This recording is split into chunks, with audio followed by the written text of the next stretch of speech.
ndị threat na-akarịa a na-threat na agụ ojukwu onye ka ewu who are you onye nyere gị ọda ikwu arụ anyị na-eme ọkwa ikwucha ọkwa ya abata Naijiria ebee ka ị na-izoro n'ịda nwanne oyi ha bụ na Naijiria agaghị adị mma oyi ha bụ na Naijiria ya adị mma because ikwu eziokwu abido chụba gị na-atụrụ akị gị who are you onye ka ewu ya ejikwu eziokwu a na-achụ ka egbuo gị because you spoke the truth. Because you spoke the truth. Yes. Kambu na two people are on the phone. They are among the criminals. They may have this thing. They are among the criminals. Because if they are not among the criminals, how was help on the phone? On you here on the phone. Okay, Nigerians. Anambra, let's ask them question. I throw her this vital question now. Number one, onye gara arrest, ijeri ime mmadụ arrest, ruo obe ahụ. Did you have the light ịgbawasị camera dobe onye ahụ?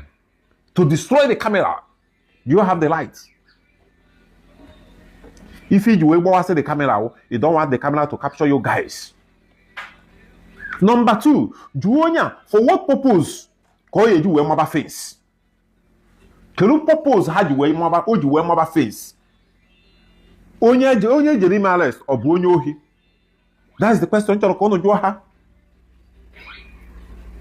Another one question m chọrọ ka unu jụọ ha.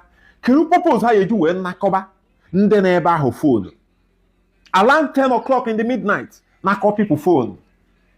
Ma nwa bịara ịlụrụ oyibo generator, a nakọrọ ya phone because they don't want the camera to capture them. They don't want anybody to video them. You see? Ngwa, let's ask them this vital question. Ndị Udogachi, ndị bịara oyibo arrest for the first time. I am asking you people this question. Anambra anyị na-ajụ ha this question. Kedu purpose iji wee buru ya wee jebe ọba? Ruo n'ọba, kwụsị ya n'ọba. Echenna asịrị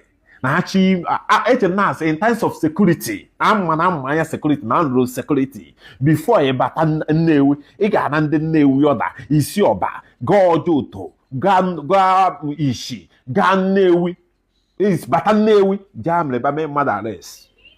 Okay, ọwụrụdo n'isi from state. Why na ibuhozie gaba back to the state worker? Ọba is a state. Ọba Obu state. Obu state of Anambra state. That is the question m na-ajụ. Eburu eje na ọba dompue. Napie kapie 5 million. Do you know have that 5 million ha na je? Is it for what purpose? Let's ask them these vital questions. That 5 million in Naje, this young man, is it for what purpose? Anambra, Governor Chukwuma, my able governor, Oluwatuegbu, you need to look into this. 60% of Udogachi bụ ndị ohi. My brother, listen to me. Let me tell you. Let me advise you. You don't need to call me on phone. You don't need to threaten me because if you see me one-on-one, you can't stand me. Man, you have stand the room. Ịghọtara agụ ojukwu abụlọga anyị ahụ ka ịkwadoro ọfụma so onye na-atụ egwu Chukwu okike kele dị bekee n'ụwa adam atụ mmadụ egwu and you cannot stop me for saying the truth. I will keep on talking the truth, my dear.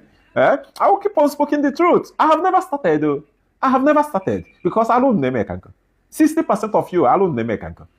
Gọvanọ Chukwuma Soludo ndị ọjọọ nọ na Udogachi karịrị akarị eme-akaghị ndị ohi ko na ha na-arụkọ ọrụ ka nkụ ndị ohi karịrị ndị ezigbo mmadụ the criminals karịrị ndị ezigbo mmadụ. You need to look into that. Ịghọtara nwanne, you don't need to threaten me. I need your day to my ọkwa ya abata Nigeria. Don't worry. Both of you kpọrọ m I will come back to Nigeria. Ịghọtara mbido you get tired of calling because if you call I'm not in a better position to pick your call. May pick here. You send your message. I will see your message. I don't have time to reply. I reply you because now when spend my time to reply you, choose that maybe na me huche because I don't reply you. I don't reply you. Anambra, I am saying it. What put you for the nana here? Ebusi and the ordinary are by big men no Anambra state. Ebubeha. All we blue. Ata agaghị ofe ife buru ujo ofu ebedu puo gị anyị ebughị ujo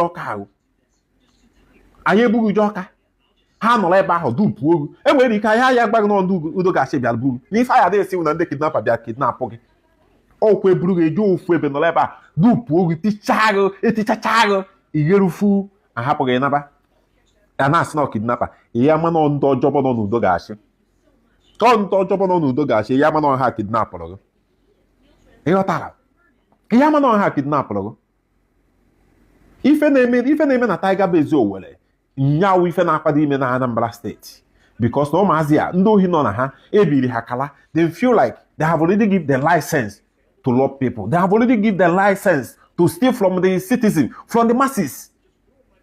So, able governor, you need to look into this, because these people, you put a for John Anambra State. You need to look after this. I still believe your humble brother Gojiku TV. Yeah? One day, I heard you hold your weight on now. If I say, man, then I will continue exposing you guys. Tell me your opinion in comment section and make sure you share this video for me. One day, if I know your call, I have to ife ọjọọ ya bụ ezi